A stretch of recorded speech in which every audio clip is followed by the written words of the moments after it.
Robert Duvall was sitting in a studio meeting when an executive stood up and told a young screenwriter that his script was being canceled and his contract terminated. What Duvall said next stopped the entire room and changed that writer's career forever. It was a Thursday morning in March 1994, and the conference room on the fourth floor of the Paramount Pictures Executive Building on Melrose Avenue was the kind of room that had absorbed a great many difficult conversations over the decades: carpeted walls, a long oval table, chairs that cost more than most people's monthly rent, and windows that looked out over the studio lot in a way that made the whole enterprise of Hollywood feel simultaneously very grand and very small. 12 people were seated around the table. Coffee had been provided. Nobody was drinking it. The meeting had been called to discuss the second draft of a screenplay called The Longer Road, a quiet, character-driven story about a jazz musician returning to New Orleans after a decade of self-imposed exile. It was the kind of material that studios greenlight when someone important is attached and quietly try to unmake when the calendar starts pressing and the budget projections come in higher than projected. The someone important in this case was Robert Duvall, who had read the first draft 8 months earlier and told his agent it was the most honest piece of American writing he had encountered in years, and who had attached himself to the project as both lead actor and producer before the studio had fully processed what that commitment would require of them. The writer's name was Kevin Marsh. He was 26 years old, originally from Baton Rouge, Louisiana, and he had written The Longer Road over 3 years, drawing on his father's story, his grandfather's city, and the specific quality of loss that accumulates in a family over generations without anyone ever naming it directly.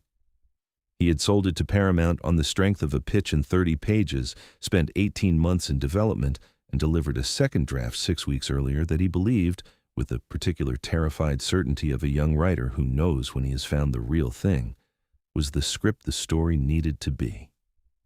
The studio disagreed. The focus group reports that had circulated the previous week described the second draft as emotionally demanding, tonally inconsistent, and slow to develop in the first act. These were not inaccurate descriptions. They were also not, Kevin Marsh believed, the kind of descriptions that identified problems so much as the kind that identified a script that required something of its audience, that refused to do the work of feeling on their behalf and instead created the conditions in which they might do it themselves. This distinction mattered enormously to him. It had not, in the focus group reports, been identified as a distinction at all. The executive who had called the meeting was a senior vice president of production named Richard Calloway, 53 years old, 20 years in the industry, with the specific kind of authority that comes from having greenlit several things that made money and the specific kind of caution that comes from having greenlit several things that did not. He was not, by the accounts of people who worked with him, a malicious man. The writers and directors who had passed through his development process over 20 years described someone who was genuinely capable of enthusiasm for material, who could identify what was working in a script as precisely as he could identify what wasn't, and who under ordinary circumstances had enough patience for the process of development to be a productive force in a room. The problem was that the circumstances had not been ordinary for some time.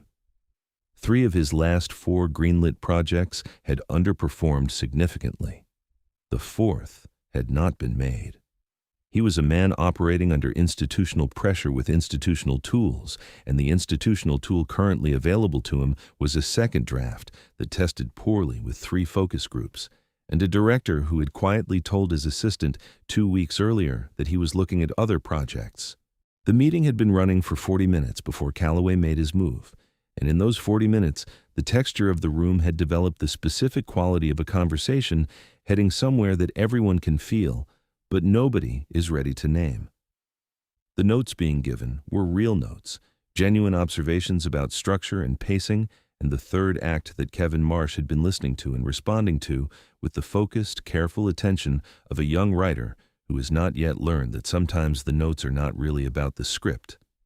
Calloway had let the meeting run through 40 minutes of notes, coverage feedback, structural concerns, the third act issue that everyone around the table had a different theory about, before he stood up.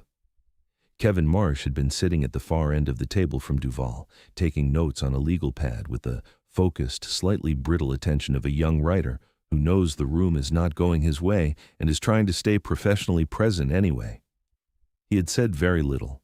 He had answered the questions directed at him clearly and without defensiveness, which had taken more composure than anyone around the table was giving him credit for. When Calloway stood, Marsh looked up. "Kevin," Calloway said, in the tone of a man who has rehearsed the sentence, "we've given this draft a thorough review, and we don't feel the material is moving in a direction we can take to market.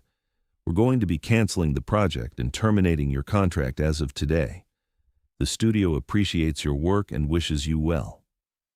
He sat back down. The room was quiet in the specific way that rooms are quiet when something has been said, that everyone present knew was coming, and nobody is quite ready to respond to now that it has actually arrived. Kevin Marsh looked down at his legal pad. He did not say anything. He was 26 years old, and this was his first studio deal, and the script was drawn from his father's life, and he had been working on it for 3 years, and the sum of all of those facts was visible in the quality of his stillness at the far end of the table. Robert Duvall had been sitting near the middle of the table. He'd been quiet through most of the meeting, listening, making occasional brief notes on his own copy of the draft, asking 2 or 3 specific questions about the structural concerns that had revealed to anyone paying attention that he had read the second draft more carefully than anyone else in the room. He had not signaled in any visible way what he was about to do. He put down his pen. "Richard," he said. Calloway looked at him. "I've been making films for 40 years, Duvall said. "In that time, I have read a great many scripts. I have read scripts that were efficient and scripts that were commercial, and scripts that tested well in every room they were ever taken into." He paused. "I have also read, maybe a dozen times in 4 decades, a script that was true. Not competent, not well-structured in the ways that coverage reports measure structure, but true in the specific sense that the writer found something real and put it on the page rather than constructing something effective and calling it real. The difference is always visible to anyone willing to look for it. It is almost always invisible to a focus group. That told a story that needed to be told about people who actually existed in the world and had not yet been seen on a screen. The Longer Road is one of those scripts. The room was very still. What Kevin has written in this draft is not a problem to be fixed, Duvall continued. It is a film that is almost ready to be made. The third act that everyone at this table has a theory about works. It works because it refuses to give the audience what they think they want and gives them instead what the story actually requires. That is not a commercial liability. That is the reason the film is worth making. He looked at Calloway. "If you cancel this project," he said, "I will not be available for the next project this studio would like me to be available for. That is not a threat. It is a statement of how I will feel about working with an institution that had the chance to make something true and chose not to, because 3 focus groups found the ending ambiguous." He picked up his pen. Around the table, 10 people were having 10 separate internal experiences that shared a common structure. The experience of watching someone say, with complete calm and complete clarity, a thing that everyone in the room had been thinking in various partial and unformed ways, and that nobody had expected to hear said out loud in this particular room by anyone at all. The junior development executive sitting 2 chairs from Duvall later said that the moment felt less like witnessing a confrontation than like watching something that had been present in the room for 40 minutes finally locate its voice. "I'd like to continue the meeting," he said. Calloway looked at him for a long moment. Then he looked at the other 10 people around the table, who were looking at various points on the oval surface with the focused attention of people who have found something extremely interesting to study in the grain of expensive wood. He sat forward. "Let's take a 15-minute break," he said. "What happened in the room during that 15 minutes and in the conversations that followed over the next 3 weeks was not public and was not announced. What emerged from those conversations was a revised development agreement that kept Kevin Marsh on the project, brought in a co-producer with a stronger studio relationship, and restructured the timeline in a way that gave the script room to find the director it needed. The Longer Road was never made. This is not Despite appearances, a story about a film that got made. It is a story about what happened to Kevin Marsh in the parking lot of the Paramount lot on a Thursday morning in March, when he walked out of the building behind Robert Duvall, and Duvall stopped at the edge of the lot and turned around. "Don't rewrite the ending," Duvall said. Marsh looked at him. "They'll ask you to," Duvall said, "probably more than once. Don't." "What if they cancel it anyway?" Marsh asked. Duvall looked at him with the steady, pale blue attention that had been one of the defining qualities of his work for 50 years. "Then you'll have a script with a true ending that no one made," he said, "instead of a film with a false ending that everyone saw. One of those things stays with you as a writer. The other one follows you." He nodded once at Kevin Marsh, the way a man nods when he has said what he came to say, and means all of it. Then he walked to his car. Kevin Marsh stood in the Paramount parking lot and watched him go. He stood there for a while after the car had left the lot. The morning was warm for March, and the studio lot around him had the busy, purposeful quality of a place where a great many things are being made simultaneously, and most of them will not be what anyone hoped. He had his legal pad under his arm. He had 3 years of his father's life on it in one form or another. He had just watched a man with no obligation to do any of it stand up in a room and say the thing that the room needed someone to say, and then walk to his car and drive away. Kevin Marsh stood in the Paramount parking lot and watched him go. The longer road went through 2 more years of development before the studio finally let the option lapse. There were 3 more drafts, 2 director attachments that did not hold, and a period of 4 months in which the project appeared to be moving forward before it became clear that the movement was procedural rather than genuine. The industry equivalent of a machine still running after the power has been cut. Kevin Marsh delivered each draft. He did not rewrite the ending. Kevin Marsh took the script back. He has never sold it. He has shown it to a few people over the years. A director he trusted, a producer who asked about his early work, a writing student who reminded him of himself at 26. Each of them read it and said some version of the same thing, that the ending was the best part. Kevin Marsh thanked them and put it back in the drawer.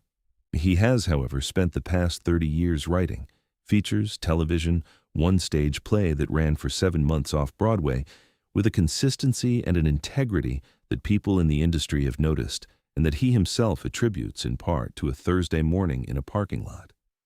In a 2019 interview, a journalist asked him to identify the single most formative professional experience of his career. Marsh was quiet for a moment. "Someone told me the difference between a script with a true ending that no one made and a film with a false ending that everyone saw," he said. "I've been writing toward the first one ever since." The journalist asked who told him. Marsh smiled.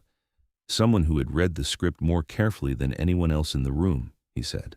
Robert Duvall never publicly discussed the meeting or what he said in that conference room.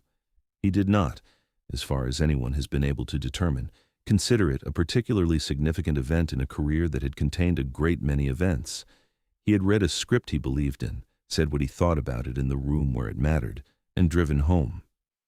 Kevin Marsh has discussed it many times. He discusses it the way people discuss the things that changed the direction of their life without changing anything about the circumstances, the things that didn't fix the situation but clarified what the situation required.